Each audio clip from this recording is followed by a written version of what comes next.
So when I think of the comfort zone, there's really 4 types of people who I've run into in terms of how they envision this comfort zone. Okay, so we have one group of people that think it's this concrete wall that they cannot, under any circumstances, step outside a level of comfort that they're used to. That there's just no way, like it's not happening. There's another set of people who envision it as this barbed wire fence surrounding their comfort zone. And they're like, I could climb it, I could step outside, but I'm gonna get hurt bad. Right? And then there's a third set of people who view it as like a mesh fence. That with some effort, they could rip this thing open. And then there's another group of people. And these are the people who you look up to. And I can guarantee you they didn't start here, but they view the comfort zone as this expanding air.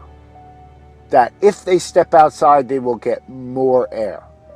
These people thrive on fear. These people thrive on the opportunity of failing.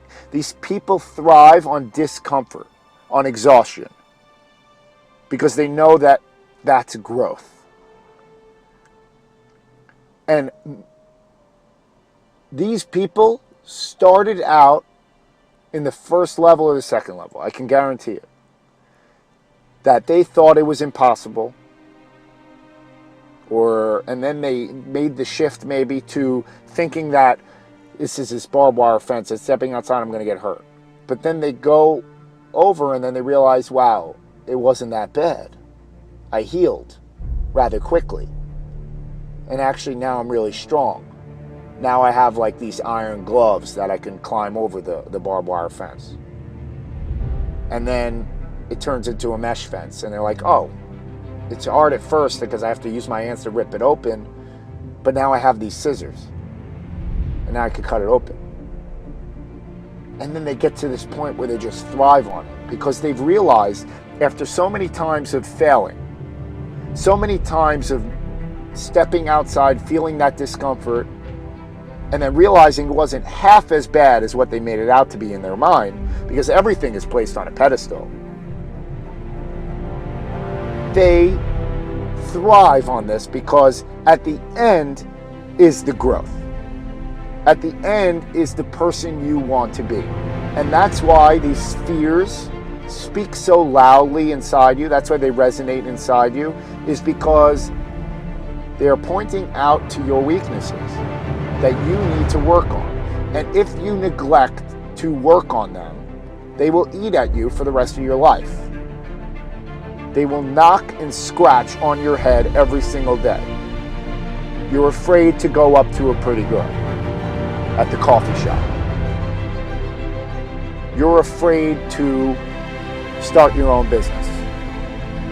You're afraid to push past a plateau in your sport. You're afraid to take on more stimulation, a higher level in terms of being challenged. You're afraid of things. You need to chase those fears, because at the end of that fear, outside of that comfort zone, is who you could be and who you really want to be. That's why the fears resonate so deep inside you, because they're creating such a strong polarizing reaction with you, because that's who you really want to be, and you're placing it on this pedestal because you think it's so far-reaching. It's not. You just need to go out there and extend. And every time you step out of your comfort zone, your emotions are just lying to you. Right? Because we are creatures of habit. We like comfort. And your brain's survival instincts are basically telling you, like, slow down here. We don't need to do this. We were fine the way we were. Like, we were eating, we were sleeping. Things are okay. it doesn't care about your dreams or your goals. All it wants to do is just like be comfortable. So to step outside that, your brain is going to go nuts. It's going to insert fears. It's going to insert anxiety. Because success is stress. And your brain doesn't want stress. That's more for it to handle. That requires more energy. But it's a lie because you can handle it. Your body and brain is all too good at adapting. Think about where we are in society compared to where we were. Adaptation at its finest. It's like going from a small city in Kansas, and this is all you're used to, and then you go to New York City. It's chaotic at first. It's this uneasy feeling like, oh my God, it's moving at 1,000,000 miles a minute. I don't know if I can handle it. And then if you stay there for a week or 2 weeks and you go, whew, I'm a New Yorker after all.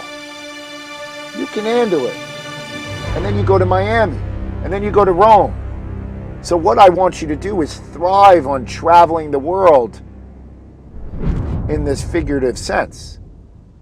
Explore every single city. Every time that you get a fear, every time that you get the opportunity to step outside your comfort zone, you better do it.